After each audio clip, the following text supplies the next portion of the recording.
ikuti program Camera, catatan Menko Airlangga. Saya mengamati bahwa Indonesia melakukan sebuah terobosan yang menurut saya sangat luar biasa.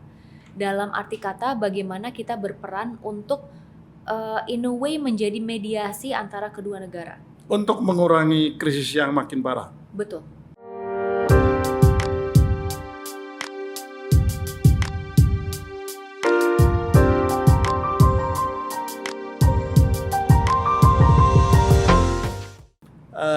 Seberapa parah sih krisis ini nanti?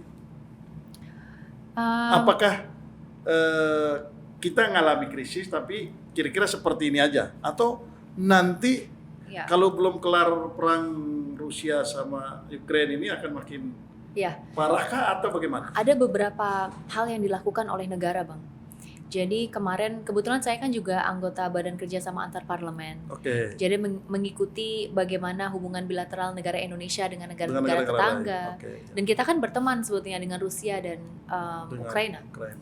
Bahkan kami di Komisi 7 karena sedang membahas sebuah undang-undang ya berkaitan tentang renewable energy, banyak yang datang gitu.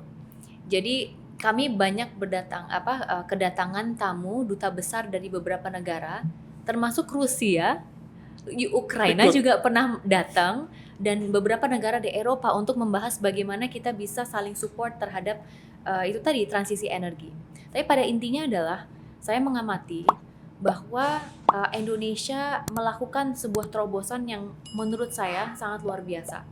Dalam arti kata bagaimana kita berperan untuk in a way menjadi mediasi antara kedua negara. Untuk mengurangi krisis yang makin parah. Betul, karena itu dampaknya kan ke lintas komunitas, Bang. Jadi kemarin dengan Pak Jokowi hadir dan secara langsung ya berkunjung ke negara yang sedang perang loh ini, di Ukraina, dan bertemu langsung dengan presidennya. Dan kebetulan saya kemarin juga mendapatkan kesempatan untuk langsung berdialog dengan presiden di Ukraina, President of Ukraine. Dan saya menanyakan. Ini dialog pada saat mereka lagi perang. Ini pada saat perang dan ini sebelum kunjungan Pak Jokowi ke sana. Jadi Roro sudah duluan ke Ukraine? Saya tidak ke Ukraine secara langsung, tapi online. Online, Jadi berdialog dengan beliau, saya tanyakan, saya sampaikan, saya MP dari Indonesia. Salah satu hal yang ingin saya tanyakan adalah bagaimana komitmen negara Ukraine dalam partisipasinya di dalam ajang G20. Karena ini sangat amat berdampak loh, Bang. Betul. Ketika Ukraina ini mengikuti ya dan hadir, lalu kemudian Rusia juga hadir sebetulnya ini momentum untuk kita berdamai. Nah, tapi yang disampaikan oleh Presiden adalah bahwasanya my people need me. My people need me, and saya tidak akan meninggalkan negara ini dalam dan situasi orang-orang. perang. Tapi dia terbuka untuk hadir secara virtual. It's a good sign. Ditambah Pak Jokowi langsung ke sana, ya kan? Itu kan sangat luar biasa menurut saya. Lalu kemudian setelah itu berkunjung ke Rusia. Ini sinyal kepada dunia bahwa sebagai host country G20, kita ingin menjadi paling tidak semacam mediator lah dalam hal ini. Bagaimana kedua negara bisa put a halt on the war gitu. Agar negara-negara lainnya, baik itu negara-negara G20 dan negara di dunia, itu tidak lagi merasakan dampak negatifnya, Bang, karena ini kan benar-benar sangat berpengaruh gitu. Tapi sinyalnya mengatakan bahwa memang kita mengalami krisis global ini karena perang itu, tapi tidak usah panik. Negara, pemerintah ini bisa menghandle dengan baik. Jadi jangan panik ya. Seberapa parah sih krisis ini nanti? Apakah kita ngalami krisis tapi kira-kira seperti ini aja? Atau nanti kalau belum kelar perang Rusia sama Ukraine ini akan makin parahkah atau bagaimana? Ada beberapa hal yang dilakukan oleh negara, Bang.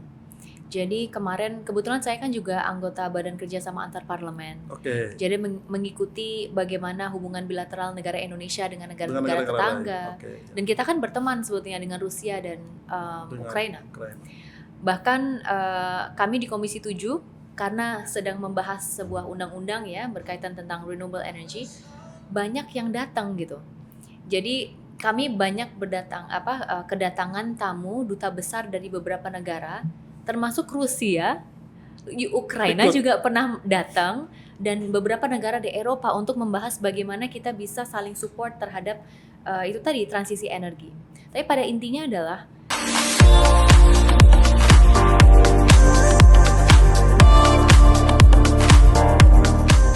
jadi di DPR itu terobosan apa sih sebetulnya yang bisa kita lakukan? Paling tidak itu yang untuk membantu. Betul. Artinya paling tidak kan kita bisa melihat strateginya gimana.